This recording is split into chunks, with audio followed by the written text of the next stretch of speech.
People like to talk about teams like Georgia, Tennessee, and Alabama when it comes to quarterback talent in the SEC. But I would argue that South Carolina's quarterback room matches with some of the best in the conference. You are Locked On Gamecocks, your daily podcast on the South Carolina Gamecocks, part of the Locked On Podcast Network, your team every day.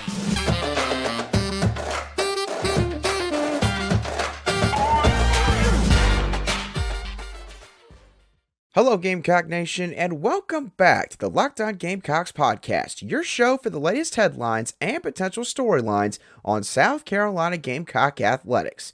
I'm Andrew Lyon, the host of this podcast, and also a lead staff writer for Gamecocks Digest over on SI.com.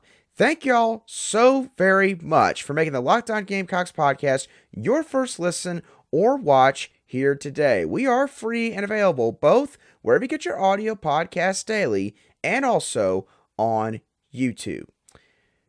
Shane Beamer and South Carolina's football coaching staff have been doing a pretty good job in their short time here in Columbia with flipping the roster at multiple different positions. And there is no position group that has undergone quite the transition like the quarterback position group has. Obviously, we all can recall the 2021 season, one that was quite tumultuous for the Gamecocks, as they had guys like second-year quarterback Luke Doty, FCS Division III transfer quarterback Jason Brown, and essentially an unretired graduate assistant in Zeb Nolan comprising the bulk of their quarterback room, which turned into a bit of a revolving door because of multiple different circumstances. Now, South Carolina's quarterback room is looking much better. And I would even say, in terms of overall talent, South Carolina has a top 5 quarterback room in the SEC, and that is going to continue over the next several years. I went and looked at the SEC quarterback rooms in terms of talent when it comes to 24/7 Sports composite rankings. And when I went back and did this research, these were the top 5 programs in the SEC when it comes to quarterback talent on paper. Alabama, Texas A&M, and South Carolina all have one former 5-star on their roster and 3 former 4-star recruits on their roster, while 2 other teams in Georgia and Tennessee both have 1 5-star quarterback and 2 4-star quarterbacks on their roster. And there was also 2 honorable mentions, so to speak, that you could throw in there as well, with LSU and Ole Miss both having 3 former 4-star quarterbacks on their rosters. So needless to say, when it comes to the talent on paper, South Carolina matches up with some of the better programs in the SEC conference. And when you break it down player by player, honestly, I think that the guys they currently have in that room backs up this notion. The Gamecocks have Spencer Rattler coming back for the 2023 season. And you could argue, and I think everybody for the most part wouldn't fight this, that Spencer Rattler is a top 5 quarterback in the SEC heading into 2023. Luke Doty is a pretty solid backup option to have right now at the quarterback position. He's a guy that has started 6 games in his career so far, and he's appeared in 19 games total. So not necessarily a guy that would be getting thrown to the fire pit, so to speak, if he ever had to go in there for Spencer Rattler for any given reason. Tanner Bailey is another talented quarterback on the Gamecocks roster. He played in an advanced offense during his high school days at Gordo High School in Alabama, and is a guy that possesses some of those modern day traits that a lot of coaches want to see. One of those being the fact that he can make off-platform throws.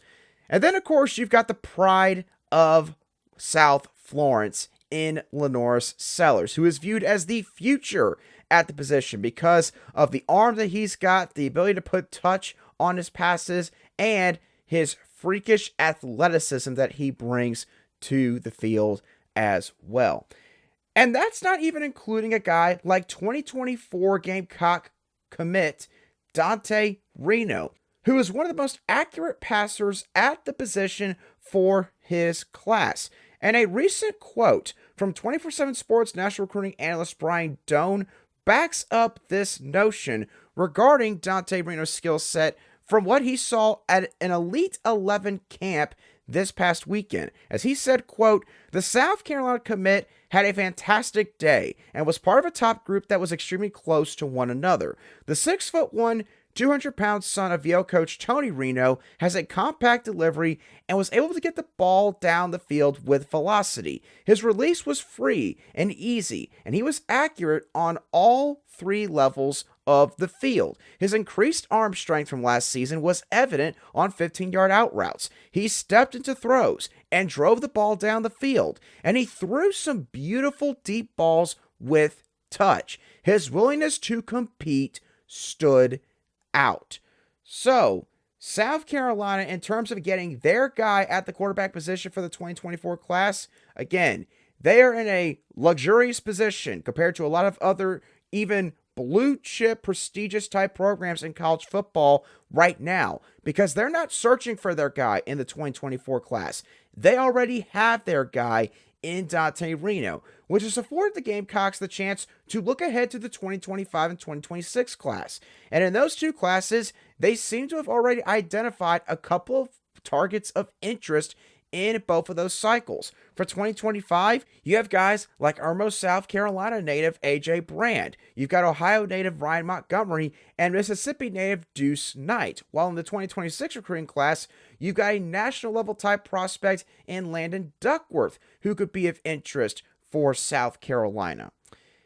And having a top 5 quarterback room for South Carolina right now is going to do wonders for them if they could maintain this over the next several years. And again, I think even after Spencer Rattler is gone, even after a guy like Luke Doty leaves, if South Carolina were to keep, say, a Tanner Bailey, Dante Reno, and Lenore Sellers all on their roster without even looking super far ahead down the road, they will maintain their top 5 quarterback room status in this conference. And what is that going to do? It is going to help them on the recruiting trail. It's going to help Shane Beamer and his staff attract talent at other positions. You've already seen that sort of get underway with the 2024 class. Dante Reno talking to guys like Ty Michael Smith out of Savannah, Georgia. Wide receivers like Jonathan Paylor and Parker Livingston and Keelan Adams and other guys as well. Running backs like Daniel Hill. A ton of talented skill position players on the offensive side of the ball that South Carolina desperately needs. But again, this has been mentioned on this show before, and it's probably mentioned on every single show out there that talks about college football in some capacity. Great players want to play with other great players. That is certainly the case when it comes to the game of football. So if South Carolina can maintain their current status with their quarterback room being one of the best in the SEC, then everything else in terms of acquiring talent on the offensive side of the ball will continue to fall into place. Now, in just a couple moments, I'm going to talk about an interesting development that seems to be unfolding with one of South Carolina's football targets in the 2025 recruiting class. I'll dive into what exactly I'm talking about there in just a couple moments right here on Locked On Gamecocks. But first, today's show is brought to you by FanDuel. Make a fast break to FanDuel during the NBA playoffs, because right now, new customers can get a no-sweat first bet up to $1,000. That means that you'll get $1,000 back in bonus bets if your first bet on FanDuel does not win. The Los Angeles Lakers just got swept by the Denver Nuggets last night. Obviously, if you're a big LeBron James fan, I know that hurts your heart, especially considering the fact that he could now be retiring very soon. At least that's what the initial rumblings seem to indicate, that he is seriously considering that. But for the Miami Heat, they're looking to now do the same thing with the Boston Celtics. They'll play the Celtics later tonight at 8:30 p.m. Eastern Daylight Time. On Monday, the money line was set at -120 for the Heat, and the spread was set at -1.5 points. So if you think that Jimmy Butler and the Heat will move on to the NBA Finals, then put money down on that money line and that spread. Visit FanDuel.com/lockedon to get a no-sweat first bet up to $1,000. Again, that's FanDuel.com/lockedon. FanDuel is an official sports betting partner of the NBA.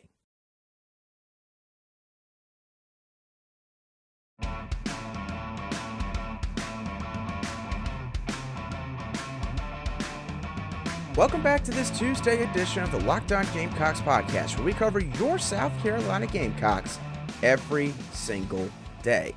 And speaking of every single day, thank you once again to all of you everydayers for making the Locked On Gamecocks podcast your first listen or watch every day. All right, let's talk about now South Carolina football target David Rodriguez, and an interesting development that could be something for Gamecock fans to pay attention to moving forward in his recruitment. And here's what I am talking about.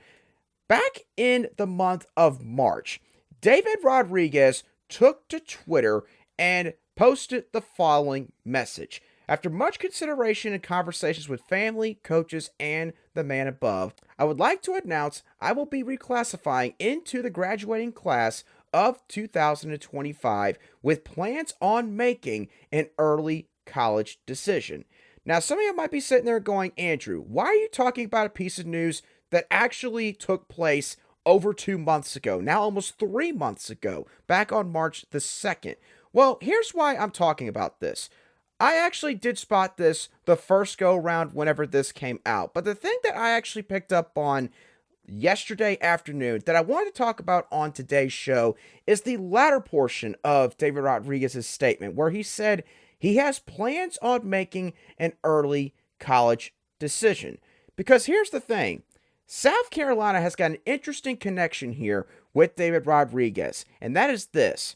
David Rodriguez was high school teammates with Dante Reno at the Loomis Chaffee School this past fall when he was playing on the field. South Carolina is a part of David Rodriguez's top 5 group right now. That group includes other schools like Penn State, Rutgers, Georgia, and I also want to say the Michigan Wolverines as well. But when looking at David Rodriguez's social media activity as of the past couple of weeks, it seems like that the main teams that he's sort of looking at here are South Carolina, Penn State, and Rutgers.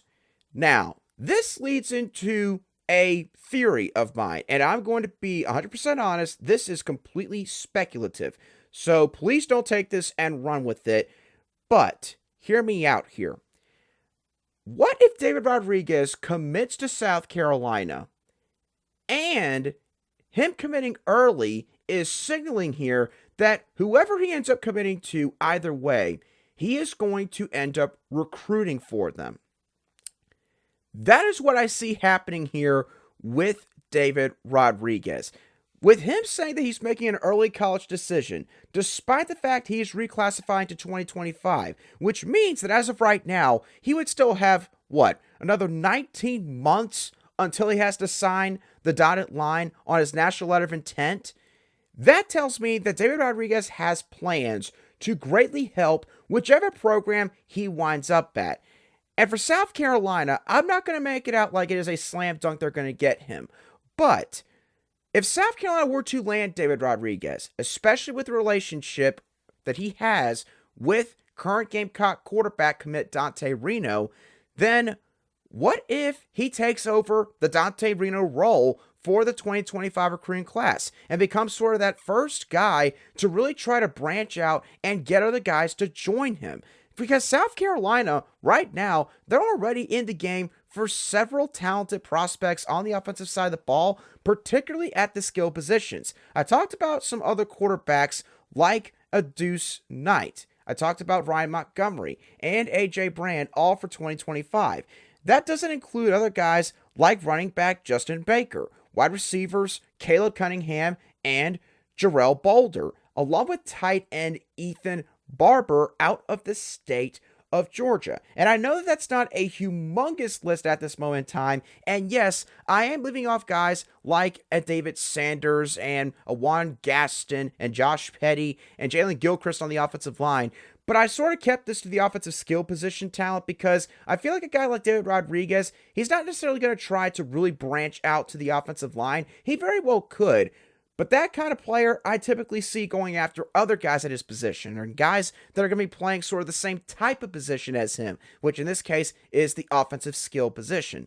So, again, I want to make sure I'm clear about this. I'm not saying David Rodriguez is going to commit to South Carolina. But what I am saying is this. I think South Carolina does have a decent shot here. If I had to pick another team that seems to be the biggest competition here, I would probably say Penn State. Penn State obviously is going to be closer to home for David Rodriguez since he is a native of the state of Rhode Island. And obviously they got a great history there with their football program. So South Carolina is going to have to fight that.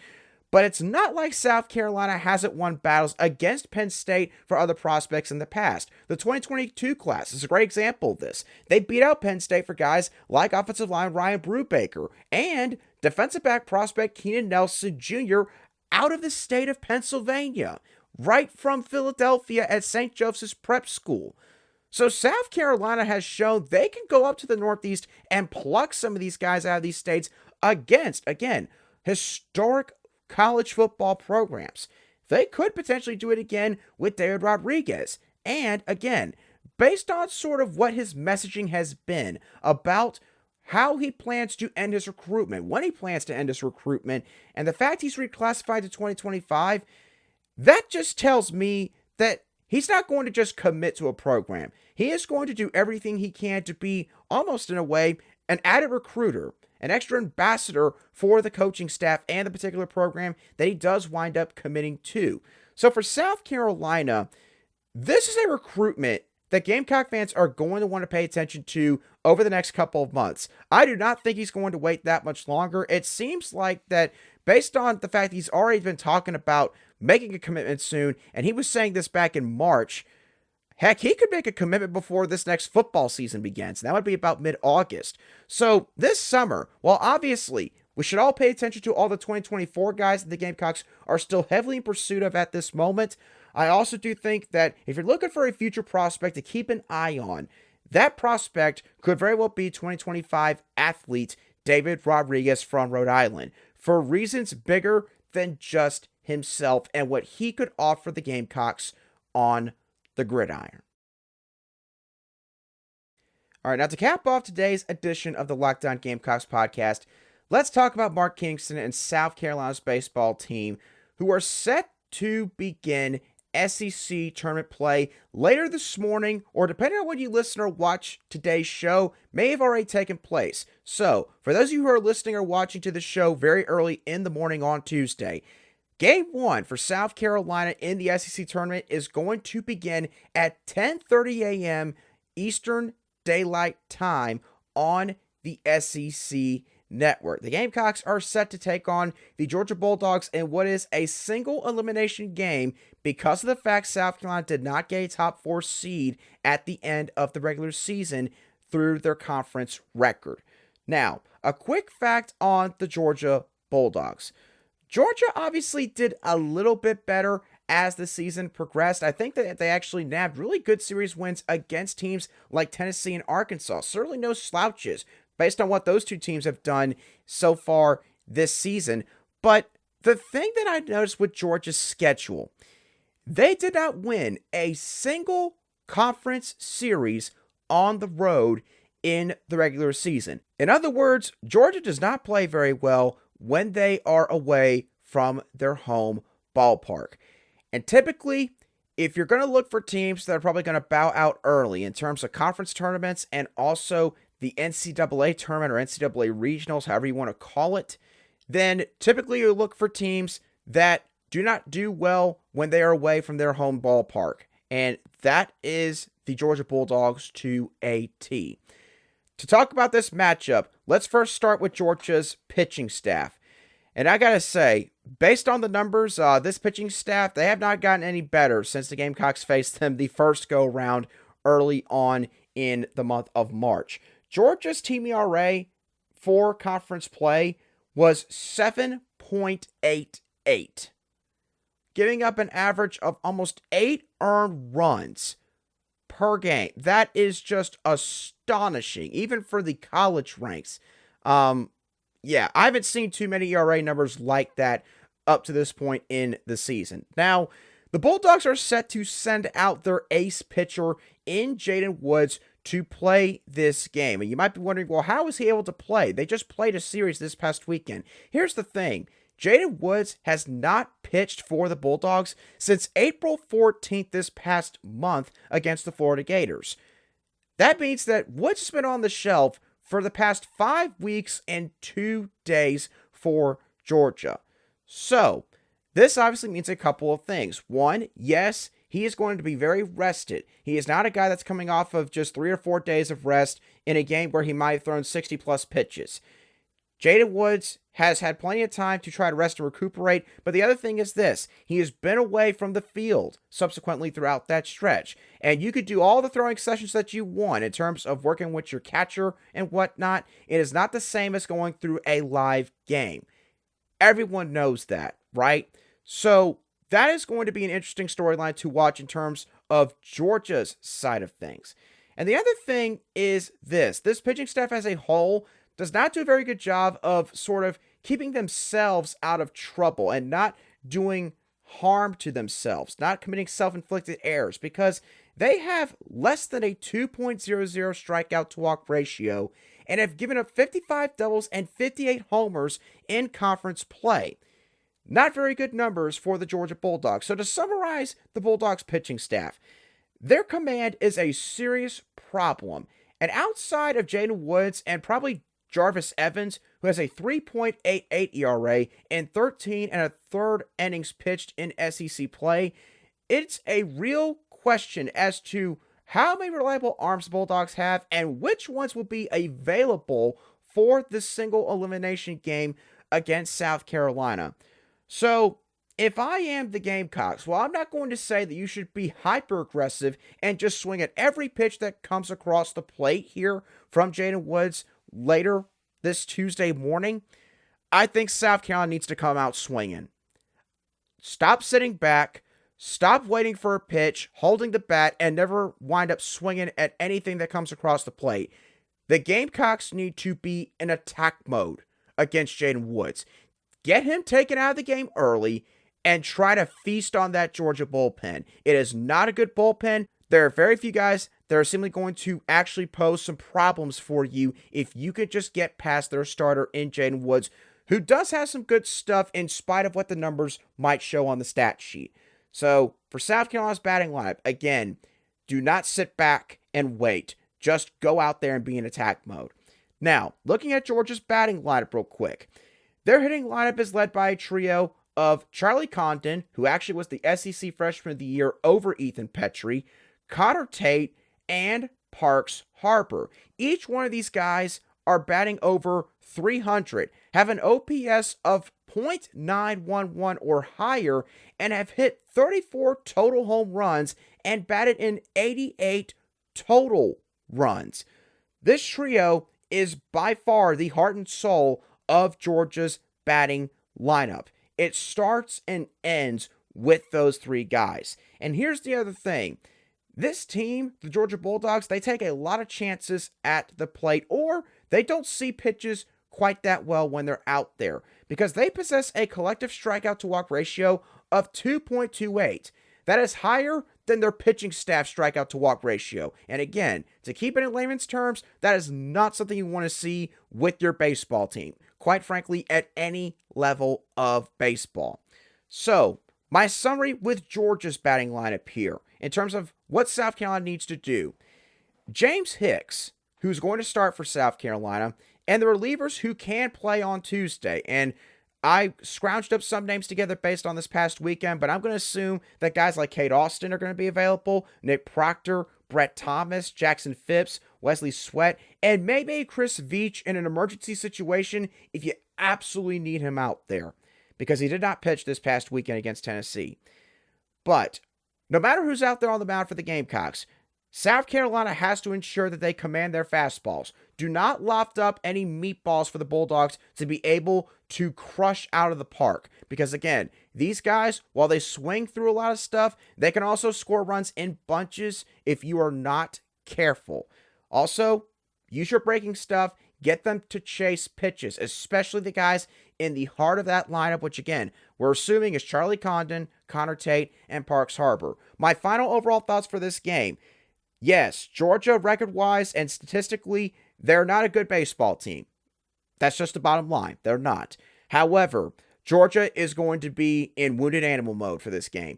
This game could be the final game of the season for them because unless they run the table in the SEC tournament, Georgia has no chance of making the NCAA regionals.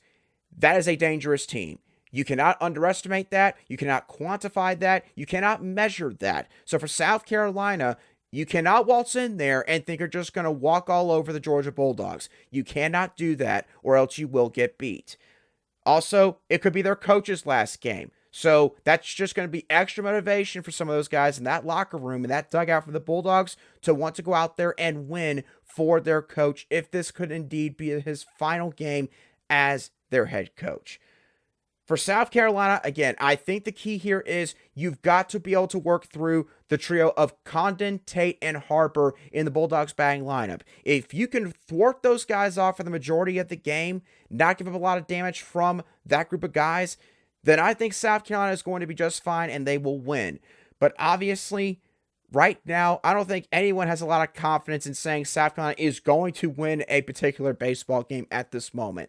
I do think that South Carolina will hopefully come out with a sense of urgency. Again, go out there and be in attack mode. You are the better team. I think that's the mentality that you should carry coming into this game. So, South Carolina, I do think they'll win this game and they'll move on. But again, I can understand if you're hesitant to go that far with this team at the same time. So with that being said, y'all, that is going to do it for today's show of the Locked On Gamecocks podcast. I hope y'all thoroughly enjoyed today's show. As always, what are your thoughts on South Carolina's quarterback room? Do you think it's one of the top 5 quarterback rooms in the SEC? How do you see it looking throughout the next couple of years based on Dante Reno's addition and potential other recruits that Shane Beamer and the Gamecocks could add? What are your thoughts on the David Rodriguez situation that's developing with his recruitment? And how do you think South Carolina's going to fare against Georgia in the SEC tournament this morning? If the game has not taken place quite yet at the time you're listening or watching to today's show, let me know your thoughts down below in the comments section. If you watch today's show on YouTube, or shoot me a direct message on Twitter at @aline_SC if you listen to today's show on an audio podcast app. Once again, thank y'all so much for tuning in. Have a great rest of your Tuesday, and I will catch y'all on the next show of the Locked On Gamecocks podcast.